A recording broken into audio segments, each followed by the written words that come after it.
What's going on, my eaters? It's your boy Chef Drew, aka Chef, aka Big Drew, aka we cooking salsa today, y'all. We are so excited to be here with you guys today. Before we get into this salsa video, please do all the things. Like, subscribe, tell a friend, so we can keep bringing you all this great content, y'all.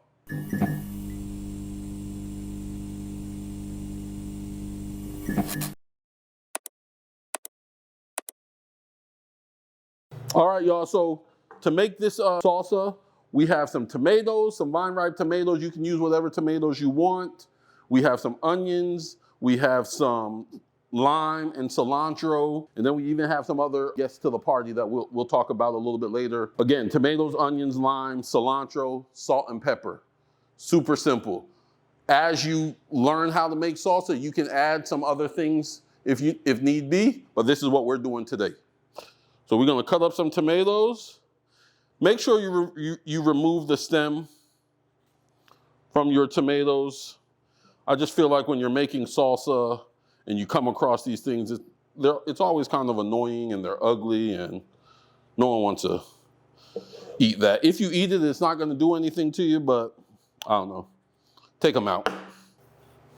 So I have a few vine-ripe tomatoes here. You can also, here where I live, tomatoes are not in season. You can also do this very thing if you grow tomatoes in the summertime, and then you can freeze them. And believe it or not, even if you freeze them for the purposes of salsa, later on in the year, the salsa still tastes great. Once you take the stems out the tomatoes, you want to cut them into cubes. There's no real rhyme or reason for this. You can do it any way that works for you. Me, I like my salsa pretty rustic, and so I'm not too fussy about it. Salsa is one of those things, it's a very simple dish. Y'all have to forgive that beeping noise. You know, we work in a shared kitchen and other people work with us, so bear with us. But yeah, one thing about salsa, man, is I feel like a little goes a long way. It's a great dish. It's a great accompaniment to anything, and it doesn't take a whole bunch. This isn't that difficult because we're making just a little bit of salsa, so it's just a few tomatoes. Salsa is also great because you can put it together pretty quick. Tomatoes are done. Once you chop up, as you chop your tomatoes up, you want to put them in some kind of bowl or container. And quite honestly, as you chop up everything, you can just put it all in the same bowl. We have an onion. Y'all, I only have a few tomatoes, so I'm just going to use half an onion. If you like more onion, you can use more. I wouldn't suggest using any less.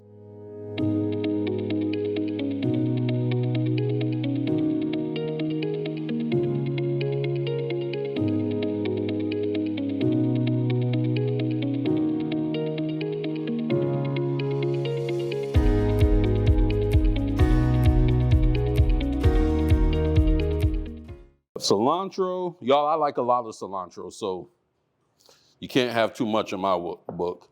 I like to do a rough chop on cilantro.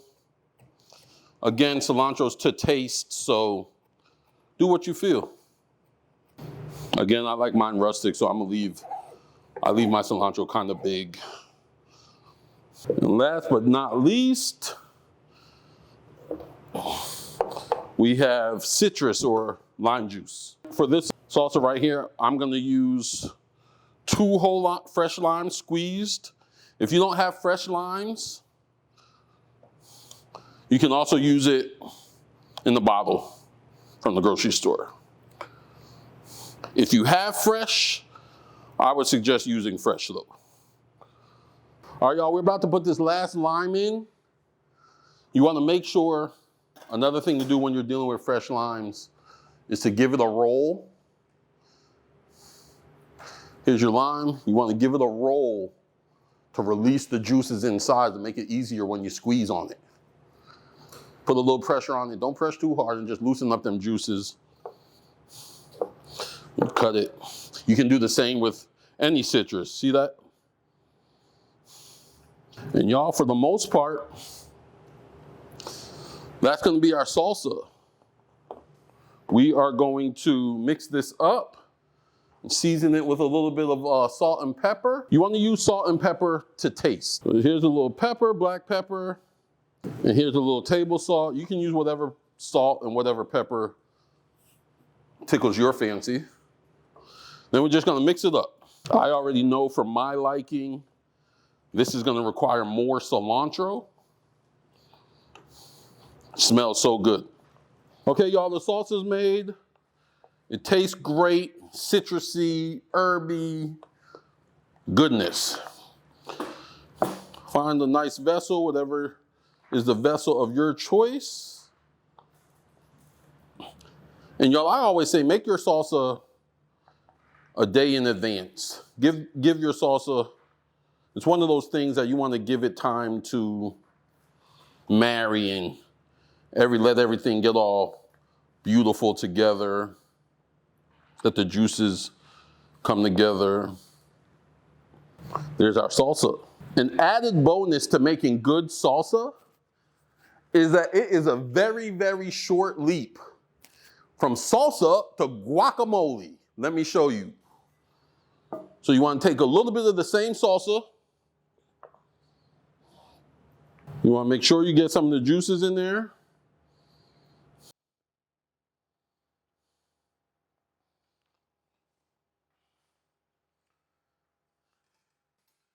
And you can find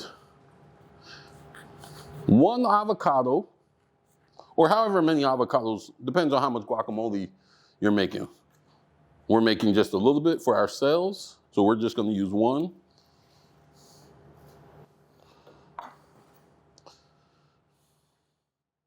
You want to cut the avocado in half, take the pit out, and scoop out with a spoon the avocado. Just like my salsa, I like my avocado pretty hearty or rustic. So I like it to be a little chunky. Once you do that, you want to get a fork. You want to use the fork to help you incorporate your avocado into the salsa that you just made. Whip it together. Be patient with it.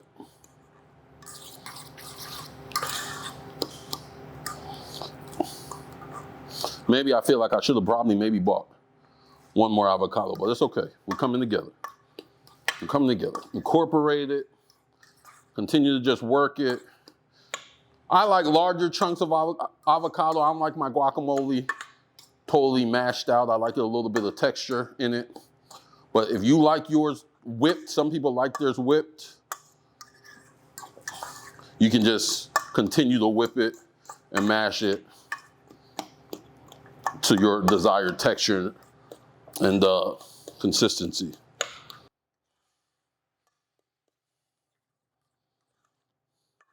And that quick,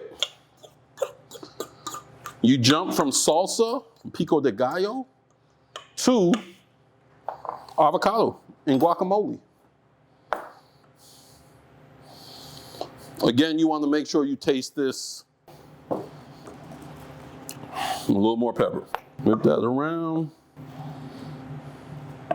And y'all, just like that, you're ready for any party, any picnic, any midnight snacking session. And by the way, salsa and guacamole, man, is really, really healthy too for those of my health fanatics.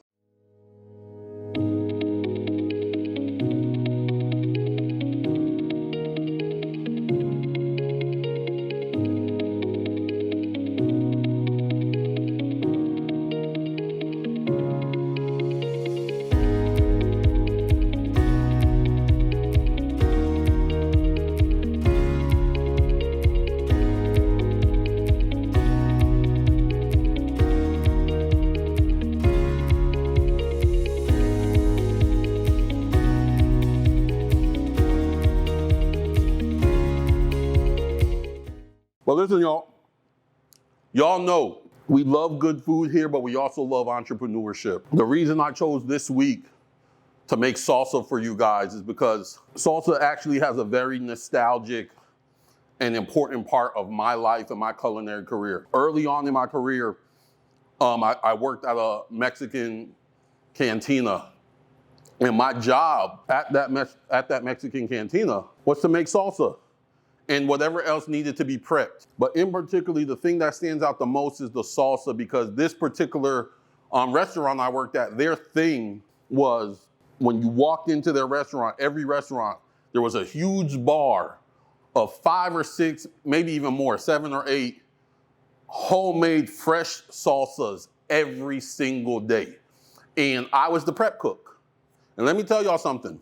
Salsa in Miami goes fast. And so I was making probably 200 or 300 pounds of salsa every single day. And y'all, let me tell you something. When I was doing it years ago and I was in that kitchen, sweaty and hot, slinging cases, case after case after case of tomato, every day in bag after bag, 50-pound bag of onion, day after day in cases of limes, day after day in squeezing them by hand, I hated it. It was horrible. When I quit that job, I was so excited to be out of that situation. Now let's fast forward years later.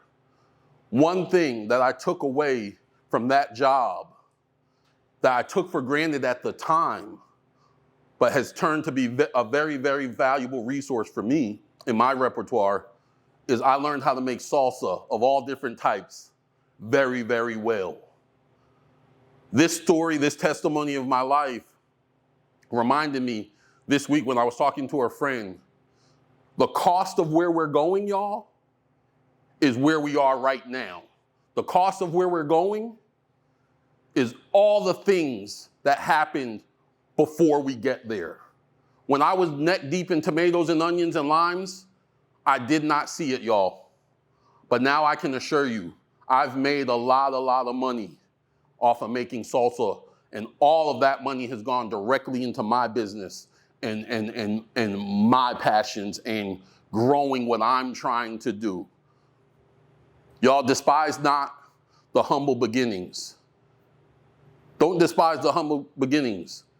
Don't let the hardships of today, the hardships of growing your business, the hardships of making it happen as a grassroots entrepreneur deter you or slow you or stop you even.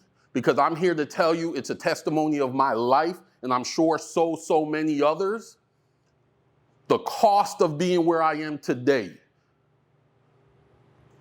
was slinging those cases of onions and tomatoes and limes all those years ago, when I didn't know that years later, I would be able to use that skill to put food on the table for me and my family and my children, to help grow my business. Y'all know at the Eating Chambers channel, our goal every single week that we are with you is to excite you, educate you, and empower you into the vision and the life that you want for yourselves and for your business. It was great, as always, guys, talking to you, being with you. I hope you took a little bit away from this week. If nothing else, I can promise you and assure you, you learned how to make some awesome salsa. I can tell you, salsa is a very personal thing. You can add to it a little bit. Don't take anything away from what I showed you. I gave you a good foundation, but some variations. Some people like to blacken their tomatoes and their onions on the grill and then make salsa with that. Some people like to put fruit in their salsa. You saw me make this salsa by hand with a knife. But y'all, let me tell you something. When I'm at home, I will put all of this stuff in my food processor and make salsa. It changes the texture a little bit, but it's just as good, and people love it. When I have to make large quantities now, that's what I do. So think about all of this for you and where you are at, whatever you're doing, y'all. Don't be discouraged. Be empowered. Be great. Until next time, y'all, we gone.